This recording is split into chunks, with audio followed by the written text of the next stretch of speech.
I need to stop again.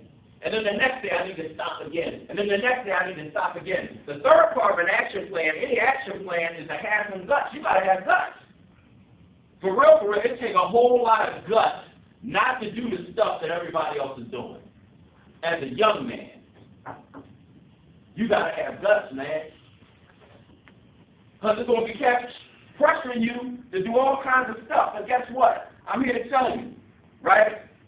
The way that they have it set up now, if you make some mistakes when you're young, especially, and what you said was very poignant, when you turn 18, they get some kind of stuff on your record. That's the man, boy. They devious. They write stuff down. And it follows you for the rest of your life. And it cuts off opportunities for you. You know, I call it legalized discrimination.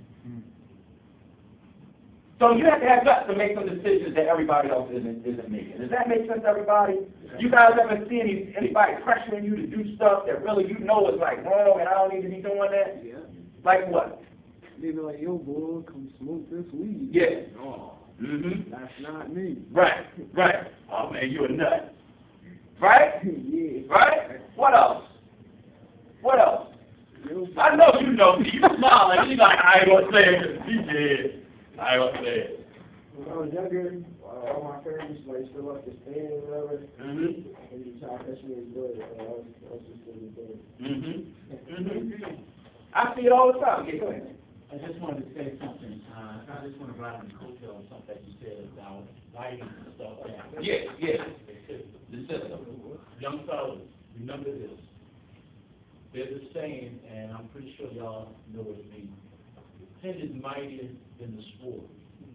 Oh, yeah. And I want you to understand about the pen. It could be from your teacher.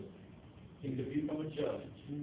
But what goes down on paper from ink can kill you a slower death than what a sword would be.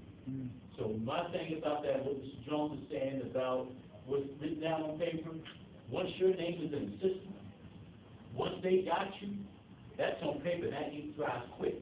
So that's going to follow you the rest of your life. So those of you who are fortunate enough to not have your name in a bad way on paper, make sure that it doesn't go there. So to wrap that piece up, that starts in school. That starts in school and it follows you the rest of your life. Stay away from the person with the power of the pen giving you bad ink. So, you know, having said that, the reason we're here is so that you can have the power to pen for yourself. Because there's people out there who are writing stuff about you, man.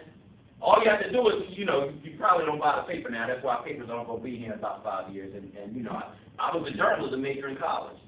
And seeing some of the stuff that the media has done to our community and continues to do to our community through the types of stories that they choose to tell, I'm almost glad. Because now the power of the pen belongs to you if you want it. If you want it. Everybody don't want it, right? But if you have the power to tell your own story, if you have the power to define your own community, you are powerful beyond belief. You are powerful beyond measure. Because you are the person who is now writing your own history rather than having somebody else write it. All right? You know, they had in history books that black people are the only people who ever gained freedom without fighting for it. A bold-faced lie from the pit of hell. 180,000 black men volunteered to fight the Civil War. Watch the movie Glory. I don't have the time to explain all of it, but watch that movie. Died for this country, fought in every single war that this country ever had. But yet somebody else was writing the history, and so the history was wrong. Right? It's time for you to write your story. Go ahead, man. So we're talking about the pen and sword. What can we do in order to get control of that pen? Have that ink come out as positive. He spoke about what happens when ink is negative. The ink also can be positive. Then you're going to find scholarships coming your way and everything else. Let people be writing positive things about you. What did he say when he walked down and saw that article about himself? It empowered him, right? There's positive things that can be written about you too. Make sure that you fall on the side of that. Right.